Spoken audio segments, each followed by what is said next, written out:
Say on streets. Our streets. Say on streets. And main it. Right. Main it. Whose streets? Our streets. Word on the beat, word on the beat, word on the beat. Time after time after time after time after time after time after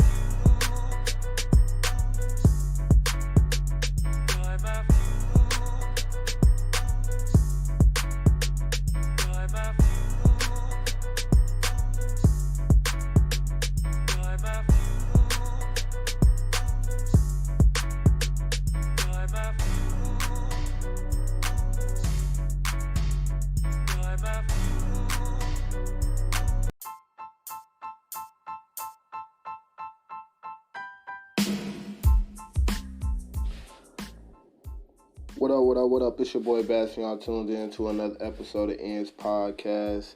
On this episode, we diving straight into it. We got Roddy Ricch, and we're gonna go straight off the top from his Antisocial album. I don't want to call it the Antisocial album. It's Please Excuse Me for being antisocial, if you want to be, technical about it.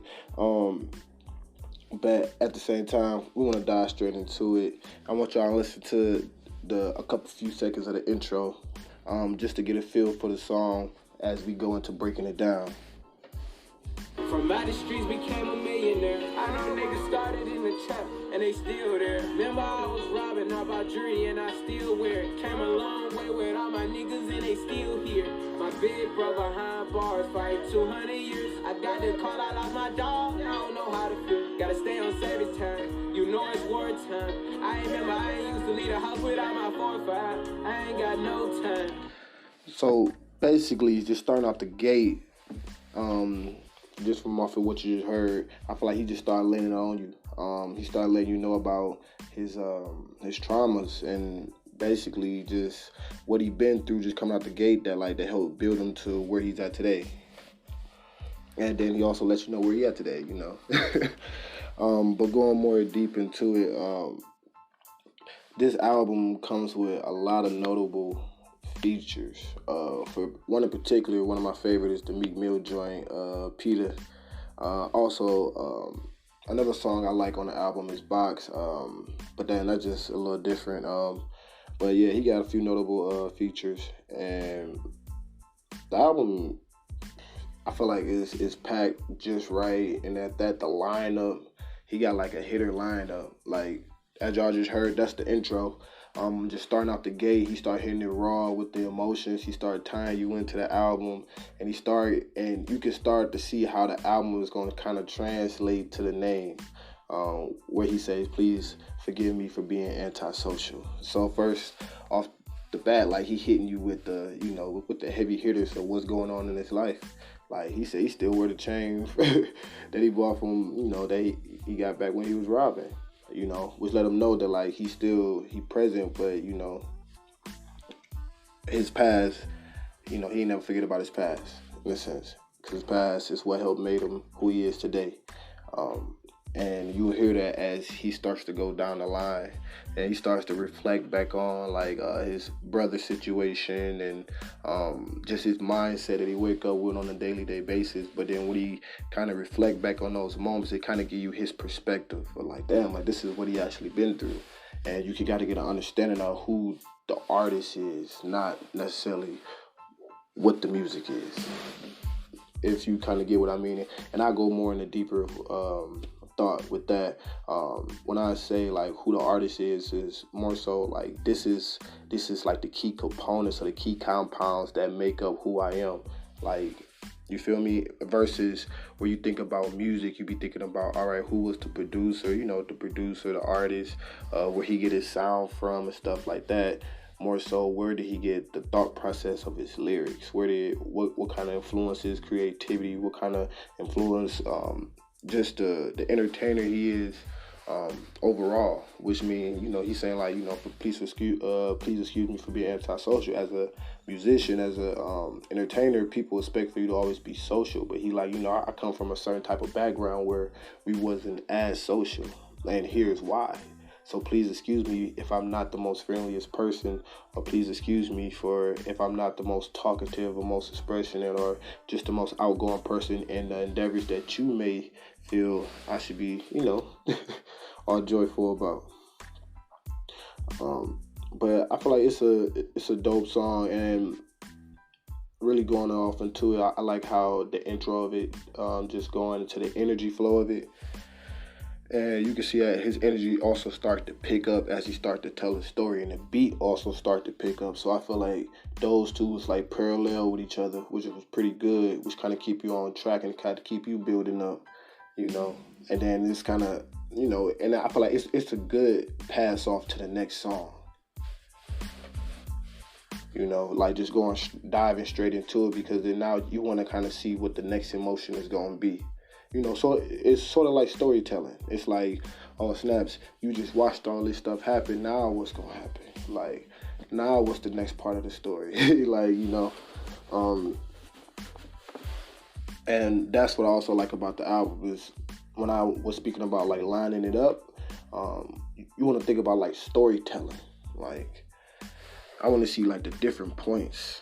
Like, I would translate to it like, oh yeah, I was at this high point. This was us. We was at this high point, but then this was the low point that came after that high point. Like stuff like that. And that's what I mean about you get to know the artist versus getting to know the music.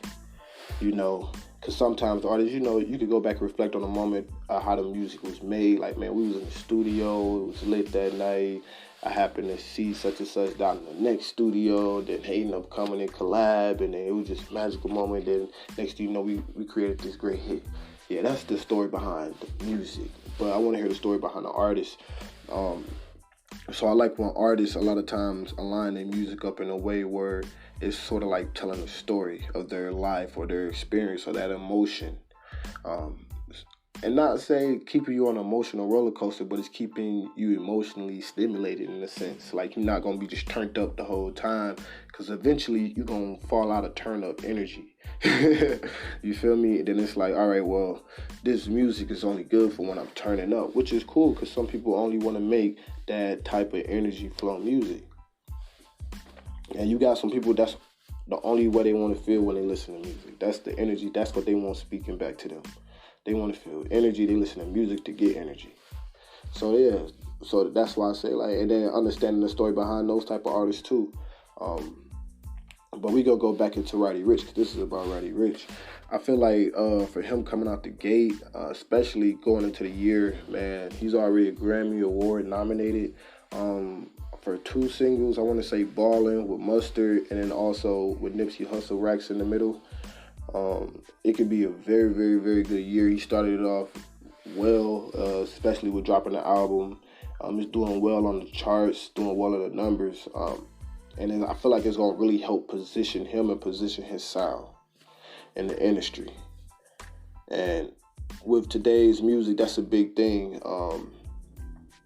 Especially him coming out the West Coast and him being like one of the younger guys coming out the West Coast.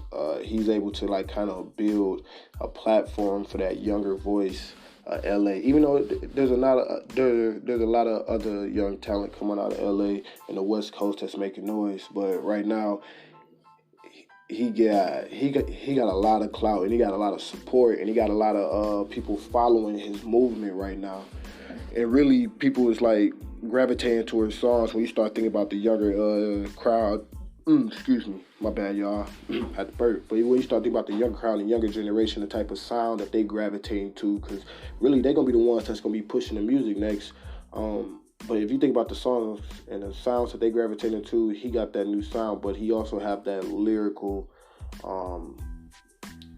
that lyrical sense where he can get you turning up, but at the same time, you don't get lost up in this, in the melody or nothing like that. He's actually really saying something. He's actually really telling the story. He actually putting visual thoughts into it. And when I say visual thoughts, I mean like he using words and he using phrases that make you think, that bring your imagination to life, that make you kind of play it out in your own mind. Sometimes with some music don't do that. You just kind of just listen to it. You're like, oh, that's hard. And you kind of gravitate, like I said, you kind of gravitate to the musical aspect of it, like the beat, the melody. It's not really taking you to a space. You're not really visualizing or imagining. I like the way he does his, because his is like a mixture of both, because it does play into the music too as well. But also he takes you to a place where you can kind of see where he was at. You can kind of imagine. So you get caught up in imagining, like, damn, and it starts to become more deep.